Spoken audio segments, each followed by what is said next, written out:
Señor presidente, muchas gracias. Señores congresistas, muy buenas noches. Y muchas gracias a la Alianza Verde por este debate, porque nos muestra que el país poco a poco se va alineando con los 3 objetivos del gobierno nacional. De hacer que uno de sus primeros debates, si no es el primero, sea el de educación, muestra cómo el país de la Alianza, el tercero del Senado, el primero del Partido Verde, que el tema central sea la educación, nos muestra cómo a poco todos nos vamos alineando frente a los 3 pilares del gobierno del presidente Santos: paz, equidad y educación. Este además ha sido un debate constructivo, propositivo, del cual el gobierno nacional no solo toma las cifras, sino toma buena parte de los argumentos. En educación compartimos desde el principio lo que señalan los honorables senadores. Primer paso en educación que impacta directamente la equidad en Colombia y en cualquier país, como lo demuestran todos los estudios realizados sobre educación: la primera infancia. Es en la primera infancia donde se desarrolla el cerebro del niño. Es en la primera infancia donde se hace el desarrollo emocional y social de los niños, además del desarrollo cognitivo. Es decir, si nosotros enfocamos la inversión del Estado en primera infancia, estoy segura que es la mejor inversión que el Estado colombiano puede dar. Lo han dicho Nobeles de Economía, lo señala el sentido común. Cuando se inició el programa de Cero a Siempre, vino un premio Nobel que dijo: el retorno de la inversión más grande que puede tener un ser humano, eso es cuando se invierte en primera infancia. Y así lo han dicho miles y miles de estudios. ¿Cuál es la importancia de este sistema y qué se ha hecho? Antes existía el PAIPE, que fue el primer esfuerzo que se hizo para la atención en primera infancia. Y cuando hablamos de esa atención, tenemos que hablar de una atención integral.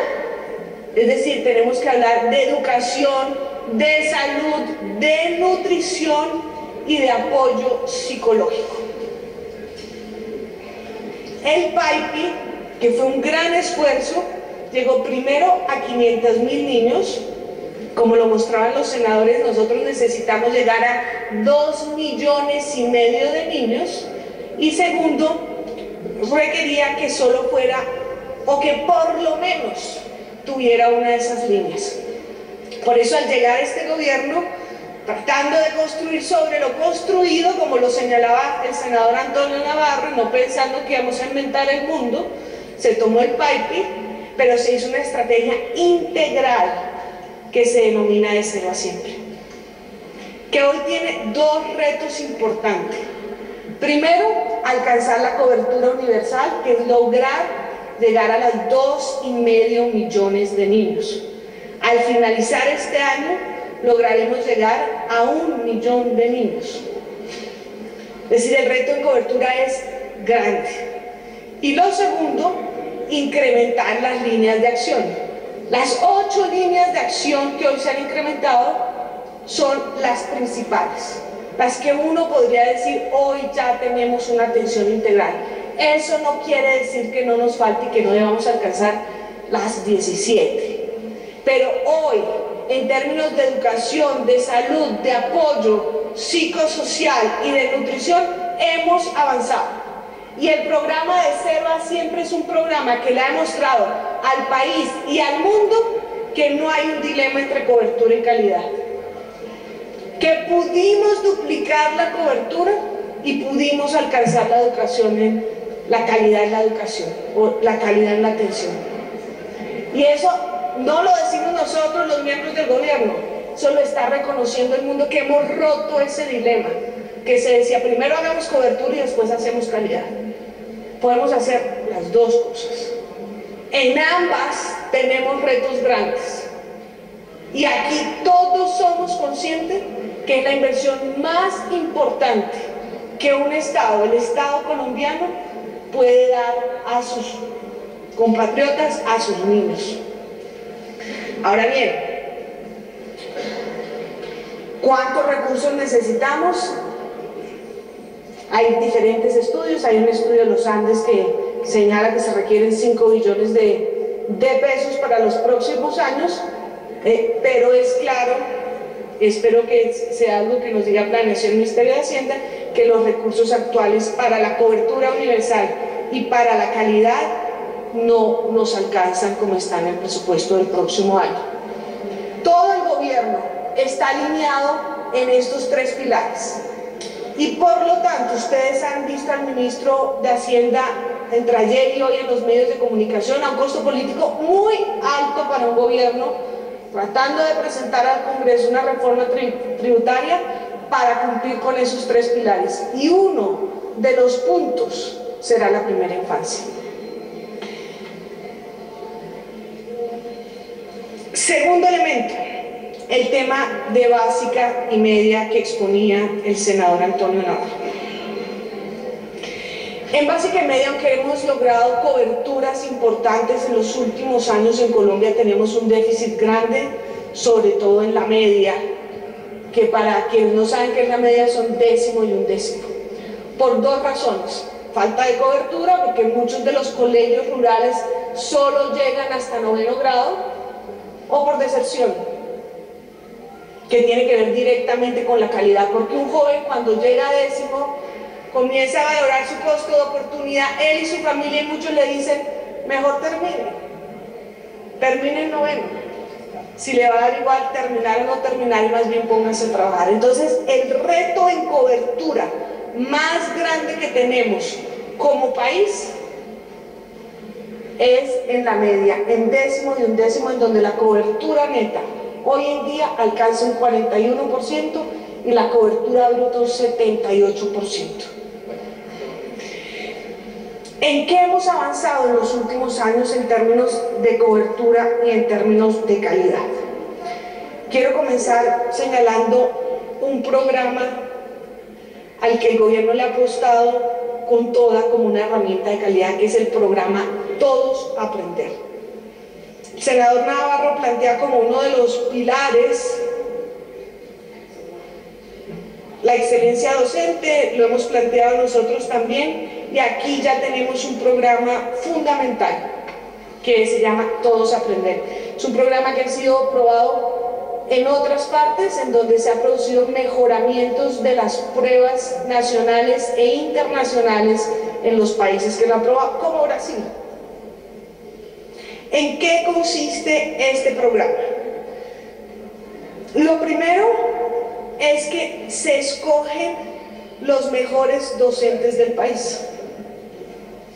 En Colombia se hizo una convocatoria pública, un concurso, en donde se exigía que esos docentes tuvieran maestría o doctorado fuera en matemáticas, en lenguaje o en educación, que hubieran tenido una práctica docente larga, y además se les practicó una prueba específica para poder ser docentes de docentes.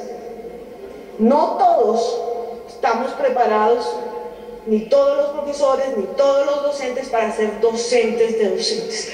De ahí se escogieron a los 100 mejores, que yo los llamo los 100 principales, para que en formación in situ, en el lugar donde se dictan las clases, formaran otros 3.000, que también fueron escogidos por una serie de concursos, y esos 3.000 formaran a otros docentes. Ya llevamos en esa formación a 90.000 personas. Hoy el programa llega a 2.300.000 niños. Comenzó siendo prácticamente un programa piloto que llegaba a algunas sedes educativas, hoy llega a 22.000 sedes educativas, el 51% de las sedes que tienen básica primaria. El programa está enfocado en matemáticas, lenguaje y en primaria hasta el día de hoy.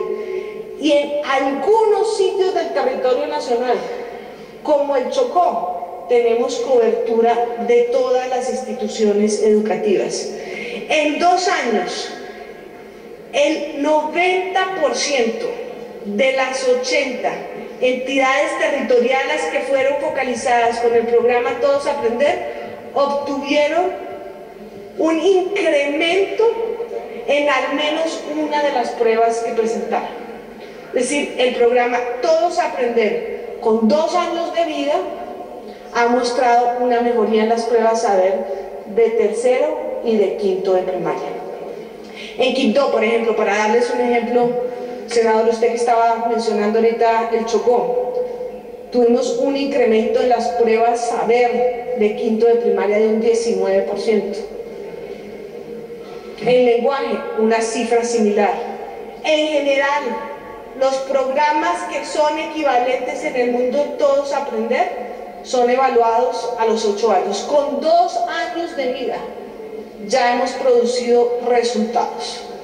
Este es una herramienta que queremos fomentar, fortalecer, ampliar, para que más colegios, más instituciones educativas puedan tener la ventaja, el privilegio de mejorar la formación y la capacidad de sus docentes en el sitio de la formación. De las 43.000 escuelas que tenemos en Colombia, la gran mayoría son escuelas rurales, y es allí en donde estamos focalizando el programa Todos Aprender. En las más recónditas, a donde no llegaba el Estado hacía muchos años, en Juan y Medio, en La Guajira. Segundo elemento, que tiene que ver con lo que hemos hecho y que es fundamental: mejores condiciones laborales para los docentes. Si nosotros no reconocemos que los docentes deben ganar y deben tener condiciones laborales iguales a los demás profesionales, no podemos hablar de los docentes como héroes, ni de los docentes como quienes van a hacer la transformación en educación en el país. Con FECODE hemos tenido, dentro de esta política de paz del presidente Santos, un diálogo permanente. Le oí al Dalai Lama el otro día que decía que este es el siglo de la paz y por lo tanto el siglo del diálogo. Y eso es lo que hemos hecho permanentemente con FECODE. Llevamos 104 acuerdos. Llevamos 100 de ellos cumplidos y 4 en proceso de cumplimiento. ¿Cómo cuáles? Como la prima de servicio. Saben ustedes que los funcionarios públicos todos los años tienen una prima que corresponde a 15 días de sueldo. Bueno, los maestros en Colombia no tenían derecho a esta prima. El primer año van a tener esta prima correspondiente a 7 días y el año entrante lo tendrán correspondiente a 15 días. Reconocimiento de las deudas salariales que se venían debiendo desde el año 2000. También hicimos un acuerdo y ya se han venido pagando más de 400.000 millones. Y nivelación salarial. Se aumentó un punto por encima de lo que se había acordado aumentar, que era 2.94. Tercero, incentivos a los mejores docentes. Se creó, y esto tiene que ver con atraer a los jóvenes, ya se creó el fondo beca crédito que de alguna manera hacía referencia el senador Navarro, para que quienes tengan las mejores pruebas saber 11 puedan estudiar pedagogía o profesiones afines de manera gratuita. Es decir, al terminar su educación, si han obtenido un promedio por encima del 3.6, este crédito se convierte realmente en un crédito condonable y por lo tanto en una beca. Importante, y estamos trabajando las licenciaturas de calidad, que tiene que ver con alzar el umbral tanto del registro calificado como de la acreditación de calidad. ¿Qué queremos conseguir y cuál es la propuesta para lograrlo? Primero, ampliar estas becas crédito. Hasta ahora 600 jóvenes colombianos están incluidos en estas becas crédito.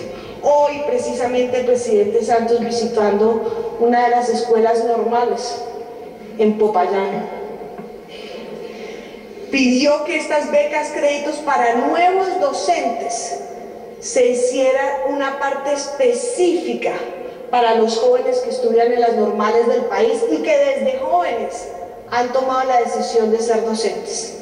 La idea es que formemos en los próximos 4 años 40.000 nuevos docentes. ¿Por qué 40.000? Primero, varios de ellos se van a pensionar en los próximos 4 años. Segundo, la jornada única en Colombia implica la formación y la contratación de nuevos docentes. Segundo, ampliar el programa Todos Aprender. Como ya les había dicho, es un programa que estamos viendo en corto tiempo resultados importantes, queremos ampliarlos y fortalecerlo.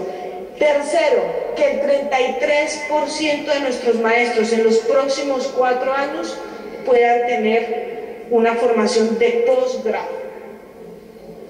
Esa es una meta y ese es un incentivo y un estímulo que el gobierno nacional quiere darle a los maestros de este país. Consideramos que esta propuesta, senador Navarro, puede tener un costo alrededor de 1.98 billones en el primer año, para ir hablando de costos. Segundo tema y segundo lineamiento que nos hemos planteado en la educación: la jornada completa o jornada única, como la queremos denominar, pero ahí comienza la inequidad en Colombia. Los jóvenes que tienen recursos económicos son jóvenes que van al colegio 8 horas o más. Probablemente muchos de los hijos de ustedes salen al colegio temprano y regresan 4, 5 de la tarde, teniendo la oportunidad en el colegio no solo de tener unas buenas clases de matemáticas, ciencia y lenguaje, sino de deporte y temas culturales.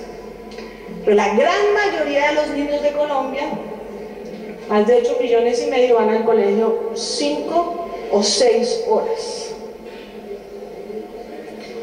Chile, que fue uno de los países que comenzó a incrementar la jornada única gradualmente, lleva 17 años logrando tener en todo el país jornada única, pues tiene unos resultados en las pruebas internacionales como las pruebas PISA importante, que si miramos el resultado en matemáticas es básicamente como si nos llevaran un año de educación en matemáticas.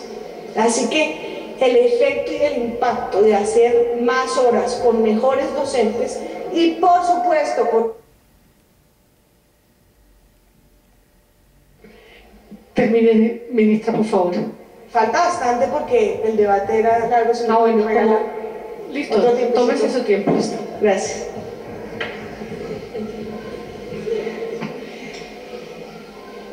Gracias, presidenta. Entonces, hemos visto cómo más horas, mejores docentes y, por supuesto, senador Navarro, con alimentación.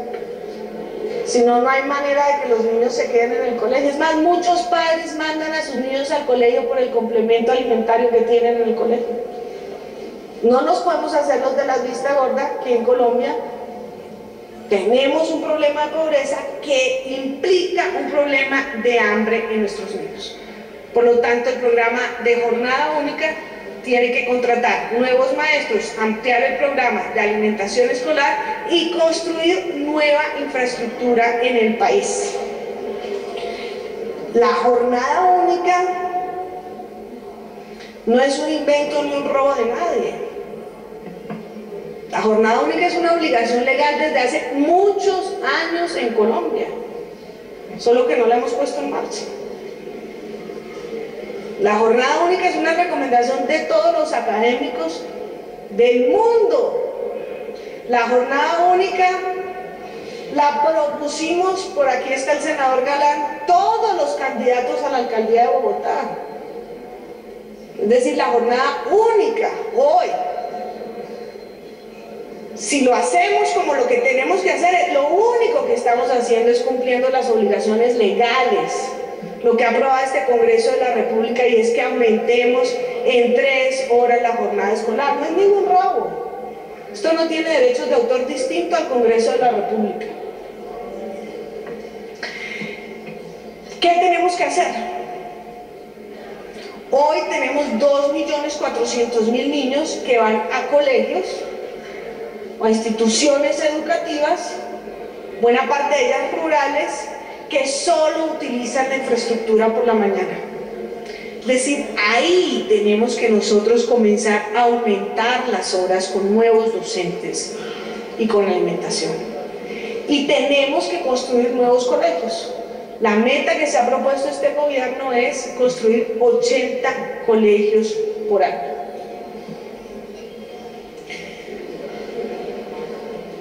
¿Qué se ha hecho? Además, en términos de pensar en qué mejoramos en términos de infraestructura, se han construido 50 megacolegios y se ha impactado 4.800 sedes educativas. Les doy una cifra para que ustedes tengan ideas. En el gobierno, en infraestructura, se han invertido 2.8 billones de pesos, anteriormente se invirtieron 1.2 billones y se decretó la gratuidad desde el grado 0 hasta el grado 11, antes estaba focalizado y solo hasta el grado 9. En cobertura, señalaba yo, tenemos que hacer grandes esfuerzos. Hoy tenemos 600.000 niños, imperdonable, por fuera del sistema escolar.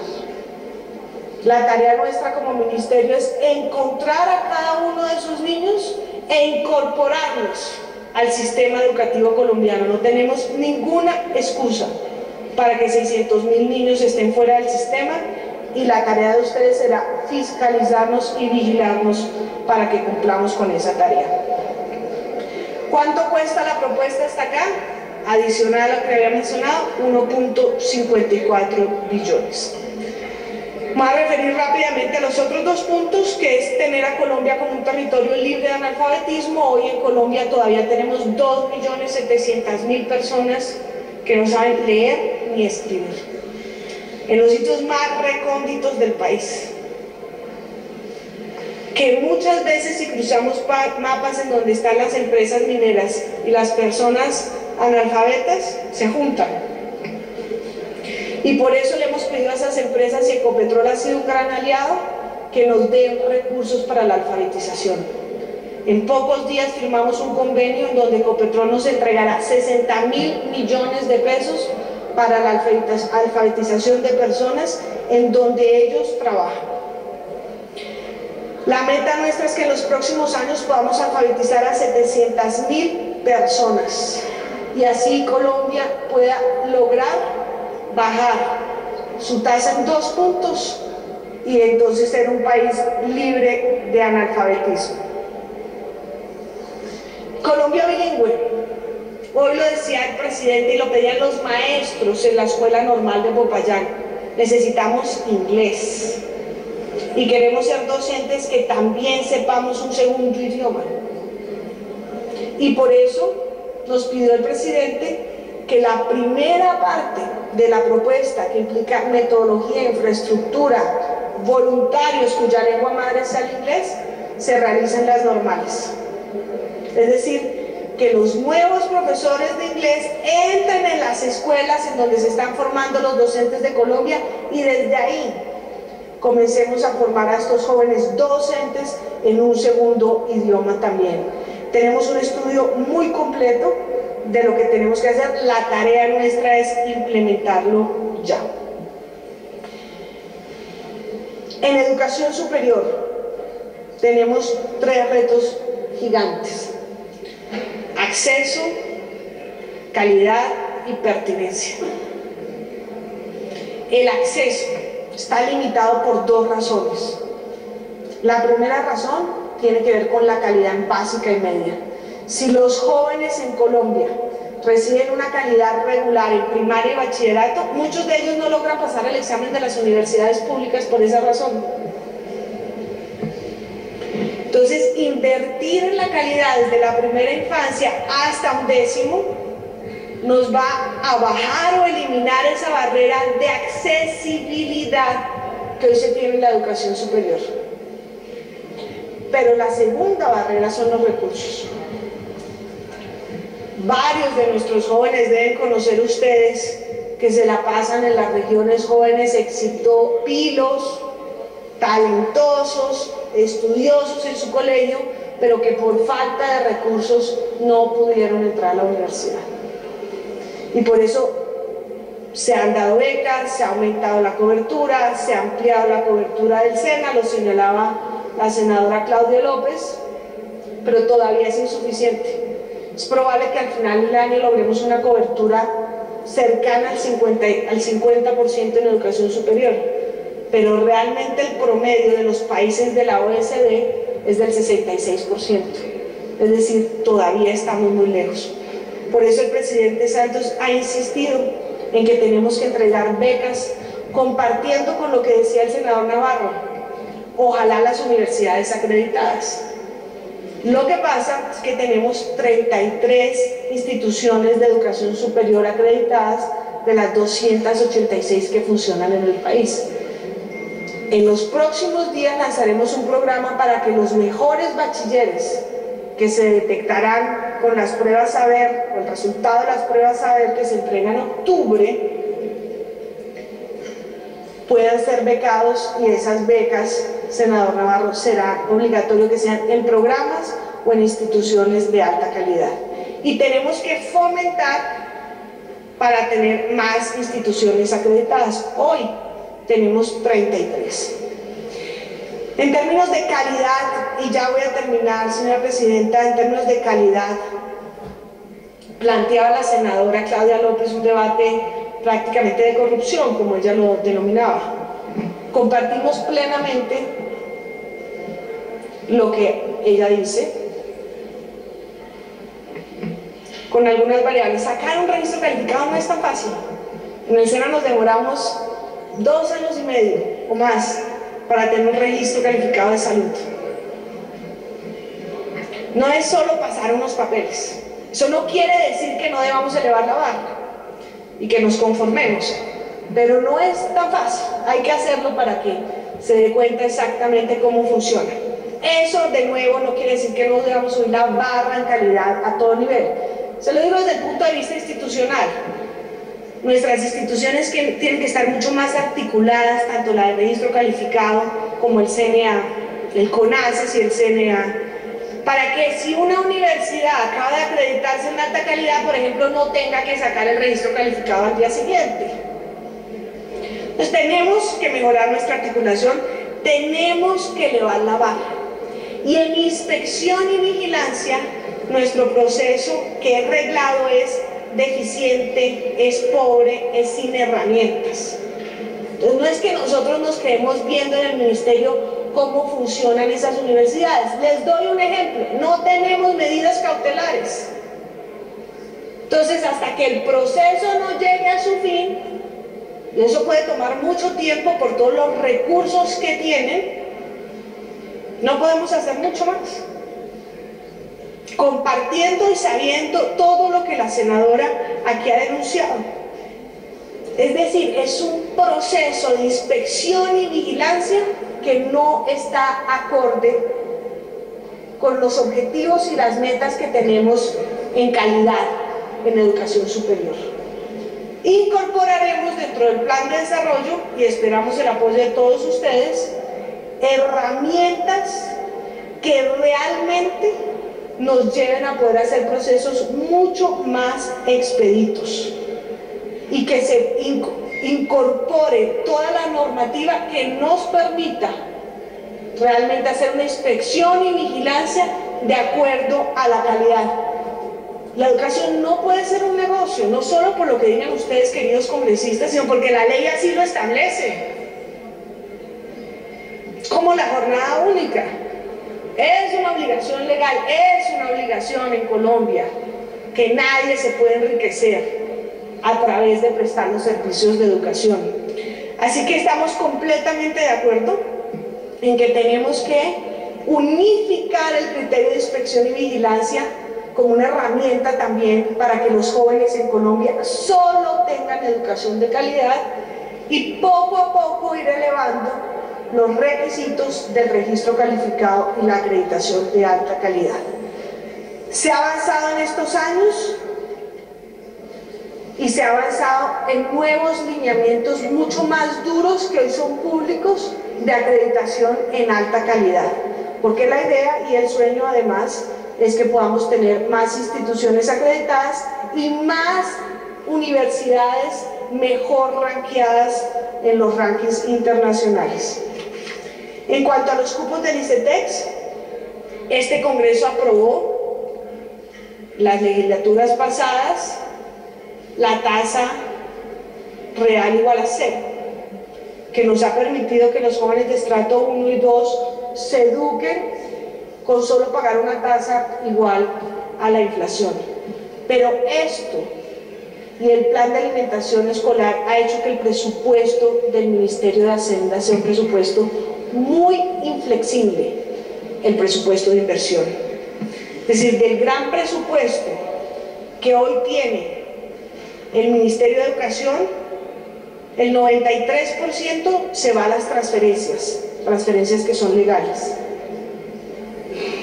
Y los recursos de inversión que han ido creciendo año a año también se han vuelto cada vez más inflexibles, de tal manera que el próximo año nosotros tenemos libres 100.000 millones de pesos en educación.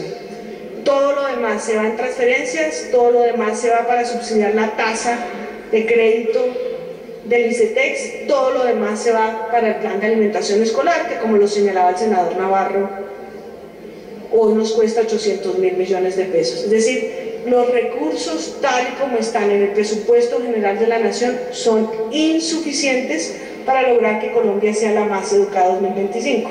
Esto no es un secreto, esto no es una pelea dentro del gobierno.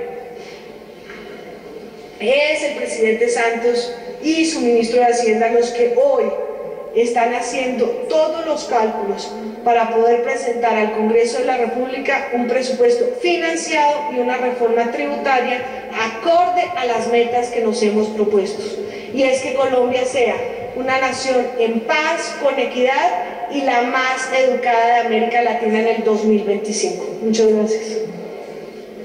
Gracias, señora ministra. Tiene la palabra la señora directora del ICBF, la doctora Cristina Plazas.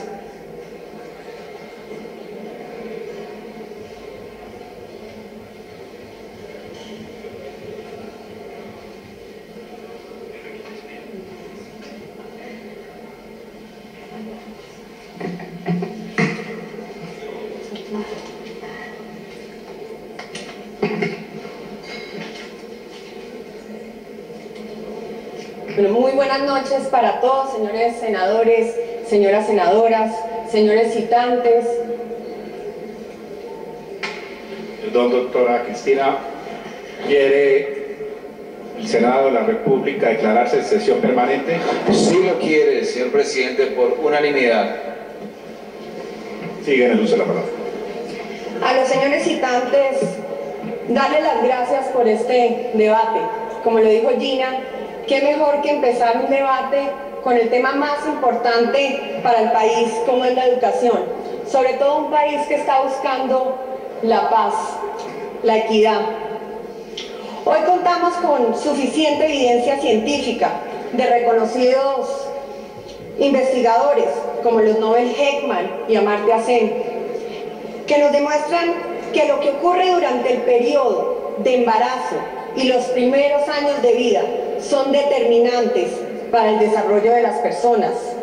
La confianza, el afecto, la curiosidad, la sensibilidad, la creatividad, la capacidad para relacionarse con los demás, la autonomía, dependen de la calidad y el tipo de atención y cuidado que reciben los niños y niñas de parte de los adultos que los acompañan en la parte del desarrollo. Por ello, honorables senadores y senadoras, para el Gobierno Nacional y en especial para nuestro presidente Juan Manuel Santos, la prioridad tiene que ser la primera infancia. Y esta primera infancia no admite una estrategia fragmentada, no admite una estrategia que se piense a corto plazo, sino una estrategia que se piense en grande. El objetivo de lograr el desarrollo integral de la primera infancia colombiana supone una visión estratégica de largo aliento y con el compromiso de todos los sectores del Estado y la sociedad civil, que congregue esfuerzos económicos y técnicos que trasciendan múltiples periodos gubernamentales como política de Estado, con miras a que en unas décadas los impactos en el desarrollo humano del país sean significativos. Por eso yo quiero celebrar las iniciativas que hoy en día están en el Congreso, tanto del Senado como de la Cámara, entendiendo que la primera infancia tiene que ser una política de Estado. Durante estos 4 años, la estrategia de Cero a Siempre se ha construido teniendo como centro a las mujeres gestantes y a las niñas y a los niños desde la preconcepción hasta los 6 años de edad. Doctora Claudia López, qué bueno que usted haya empezado su intervención con un tema que me apasiona y que llevo trabajando durante los 4 años del primer gobierno del presidente Santos, y es el embarazo adolescente. El embarazo adolescente es la causa y consecuencia de todos los problemas socioeconómicos del país, y es un obstáculo para el desarrollo regional, pues reduce las posibilidades de que las madres adolescentes tengan un estudio adecuado, que puedan vincularse al mercado laboral y que tengan condiciones de vida dignas, aumentando las posibilidades de que persista el círculo de la pobreza. En el tema de embarazo adolescente, doctora Claudia, doctor Navarro, senadores y senadoras, hemos hecho un esfuerzo grande en este gobierno. El embarazo adolescente, por lo general, se trataba como pequeños programitas, pequeños proyectitos, pero no realmente como se tenía que ver, entendiendo uno de los problemas más graves que tiene el país. Y lo que hicimos desde el gobierno Santos fue verlo como una política de gobierno. Con esto lo que hicimos fue trabajar en el COMPES de embarazo adolescente, pero entendemos también que un COMPES no es suficiente para un problema y un fenómeno como este. Hemos hecho de todas maneras unos avances importantes que quiero reconocer. Por ejemplo, el SENA capacitó a más de 25.000 formadores en salud sexual y reproductiva. Estos formadores eran profesores, padres de familia, líderes comunitarios. El tema de la gratuidad fue fundamental, porque hay cifras, doctora Claudia, que usted no dijo, unas cifras que no dijo que es muy preocupante. El 50% de los jóvenes que se les preguntaron por qué habían desertado, la razón primordial que dieron fue porque las mujeres estaban embarazadas o los hombres porque iban a ser padres. 50% de la deserción escolar. Y un problema más grave aún, el embarazo subsiguiente. El embarazo subsiguiente, si uno ve las cifras, el 20% de esas niñas, de ese 19.5%... Perdón, doctora Cristina, es que están haciendo como mucha visita. Les pedimos el favor a ver si guardan silencio para oírla. El 20% de ese 19.5% de las adolescentes que han estado embarazadas vuelven o tienen su segundo embarazo entre los 7 meses siguientes y los 14 meses siguientes, y el 33% tiene el segundo embarazo entre los 14 meses siguientes y los 24 meses siguientes, entendiendo el embarazo subsiguiente como un problema realmente que tenemos que atender. La educación es un factor protector, y por eso cuando estamos en un debate en donde estamos hablando de educación, por eso el embarazo adolescente es fundamental tocarlo. Y para eso estamos trabajando, y como lo dije, la gratuidad es uno de lo que estamos utilizando para lograr bajar la deserción escolar, pero además el programa para la sexualidad y construcción de ciudadanía. Esto promueve toma de decisiones responsables por parte de los jóvenes. La estrategia de embarazo adolescente va mucho más allá de la utilización de los métodos anticonceptivos. Claro, eso es parte de la gran estrategia, pero son tantas las variables que afectan el embarazo adolescente que no lo podemos mirar solo como un tema de salud. Tenemos que verlo como un tema de oportunidades para los jóvenes y así se plasma en el documento COMPES. Pero, como les dije al principio, un COMPES no es suficiente para una problemática tan grave como esta y por eso hace unas semanas anuncié la creación de una dirección de embarazo adolescente dentro del ICBF. Y esto no lo vamos a hacer con más burocracia, sino que vamos a reorganizar toda la estructura del ICBF para que tengamos esta dirección. Necesitamos que esto sea institucional, que no sea simplemente que una persona tiene la obsesión del embarazo adolescente, sino que realmente tenga un doliente dentro del gobierno y eso es lo que vamos a hacer. Me gustaría quedarme todo el debate hablando de embarazo adolescente, pero voy a seguir y espero que en otra ocasión podamos tocar este tema y ver cómo podemos seguir aunando esfuerzos para lograr acabar con este fenómeno que tanto afecta al país. Pero además de tener como el centro a las mujeres gestantes, también estamos aprovechando los caminos transitados por el país a favor de la construcción de una política pública para la primera infancia. Además estamos convocando a diversos sectores de la sociedad para recoger, debatir y llegar a acuerdos, indagando desarrollos científicos nacionales e internacionales, propiciando estudios sobre aspectos sensibles para el país, como lo dijo la doctora Claudia. Tenemos muchos estudios serios que han hecho que esta estrategia de 0 a siempre tenga una línea base seria y por eso es que ya estamos empezando a ver unos resultados que para nadie, pues no, también reconocemos que nos falta mucho, pero yo sí creo que tenemos una línea de base importante y que estoy segura que esto va a contribuir para que en el 2025 seamos el país más educado de América Latina.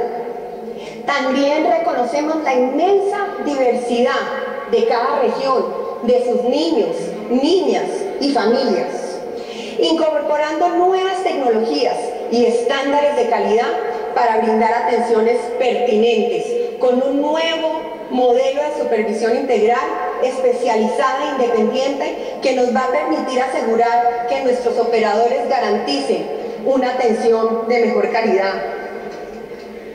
Como lo anuncié en el Chocó, cuando estuvimos con el doctor Otálora, vamos a cambiar la forma de supervisión de los contratos de aporte. Nosotros sí tenemos una deficiencia en nuestros operadores. No podemos decir que todos los operadores del ICBF le están cumpliendo a nuestros niñas y adolescentes. El problema del modelo de supervisión que teníamos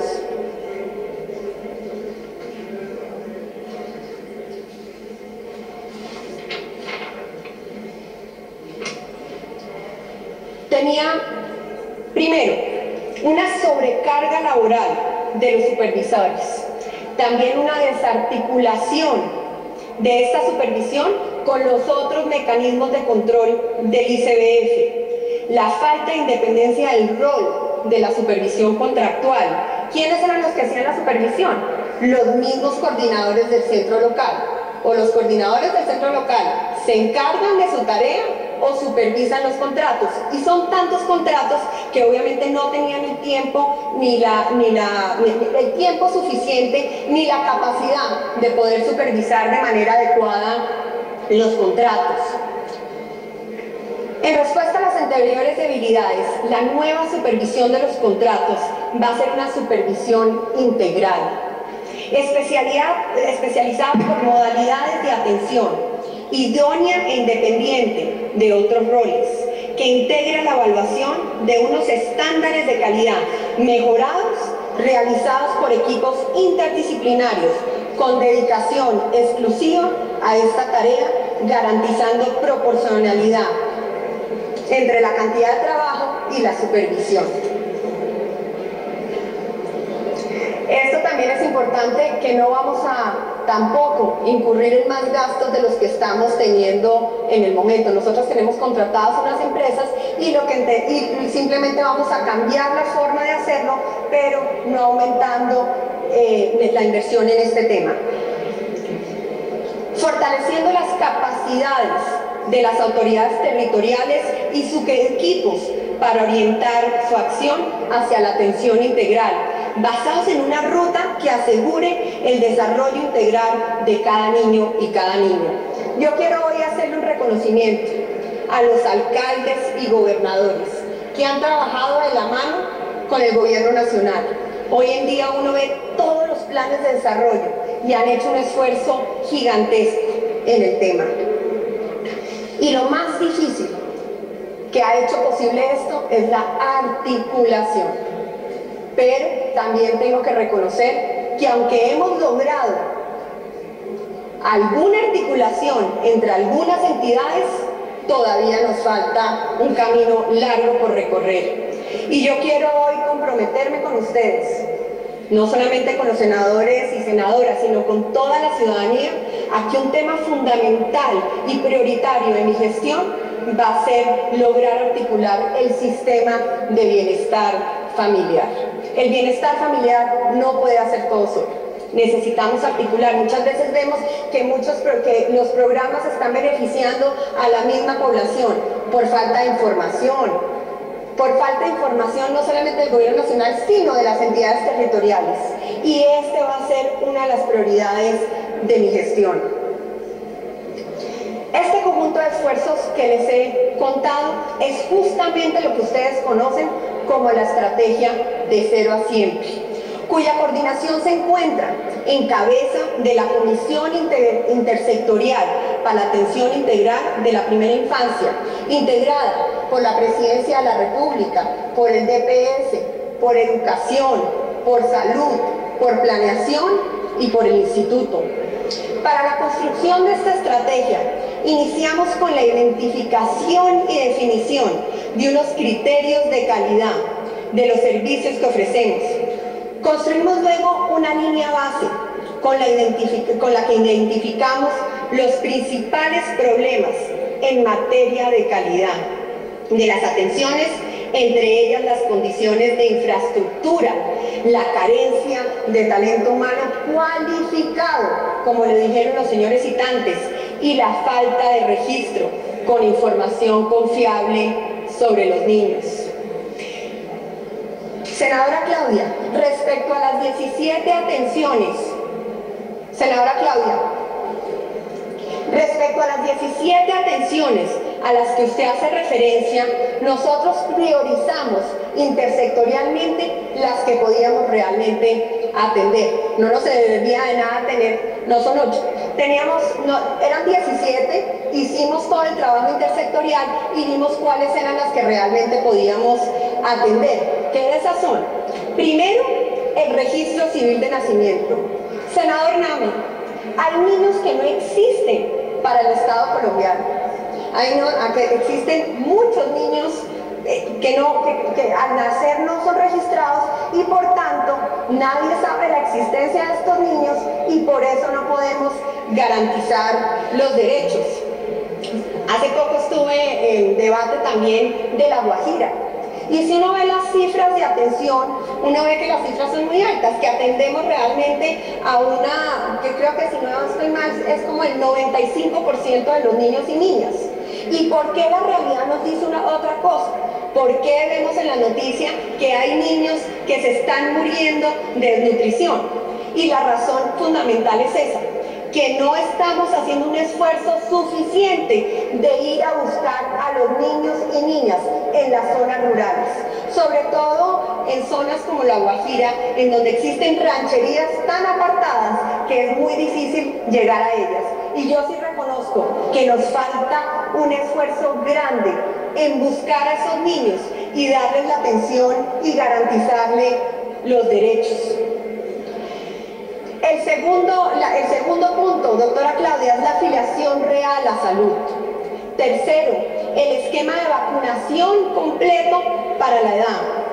La cuarta, la valoración y seguimiento nutricional. No podemos volver a tener casos como los de La Guajira, como los de Chocó y como los de tantas partes. La nutrición tiene que ser una prioridad de esa atención y estamos haciendo esfuerzos importantes sobre el tema.